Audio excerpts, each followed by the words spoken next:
Hi, welcome to my channel. My name's Colleen, and if we haven't met you, you're very welcome. And I hope that you're going to enjoy the video that we're doing today, and that in the future you will consider subscribing to my channel and becoming part of my community.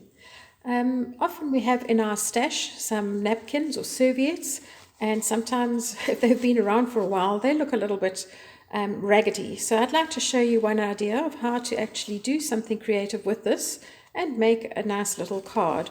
The first thing that you're going to need to do is have some cardstock, and onto your cardstock you're going to stick your napkin down using a glue stick. Now, one of the secrets to doing this is to put your glue onto your cardstock really evenly, and then just gently lay your napkin down like so, and then use this backing from the napkin to gently wipe over the top, not pressing very hard because you don't want to tear into the napkin, but just to gently wipe it down. Then I have taken my card and I have run it through my embossing machine using this little dot embossing folder. Sorry, I was struggling for the word there for a minute. And then I've taken a piece of black cardstock which I had, and some handmade card which has just got this mottled design. It picks up the colors of the pebbles nicely, so I've just cut a piece to go there. And then I have just a few little layers of card that I'm going to use to assemble it.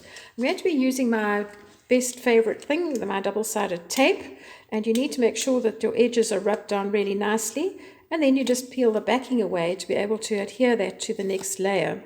So using this method, by applying the double-sided tape, you're really keeping yourself not sticky, preventing mess everywhere, and also it is a really neat finish.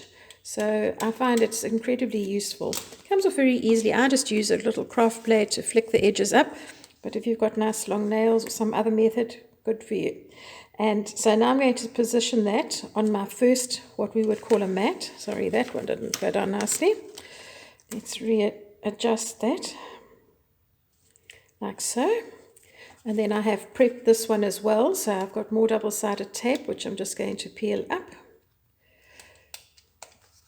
Make sure always that the corners are really rubbed down well, because even if you've done them the night before, sometimes they don't sit as well initially, just till the glue has had a chance to settle. Don't ask me why, but it's just my experience. There we go. Like that. And then my next mat is picking up the focal point where I would put my sentiment, and I'm going to use that black and position that down nicely. And this one I have again prepped with my double-sided tape, so that's very easy to peel. And if you are making cards for an occasion using this kind of method, you'll find that you can almost do this production line, because you can sit one night and you can do all the sticking down of your napkins, and then the next evening you can do all the embossing and then sticking on the tapes. So you would get a lot done in that way, rather than just doing one card at a time, especially if it was for something like a wedding or a birthday of some sort. So then I'm going to just lay that neatly onto my card here, like that.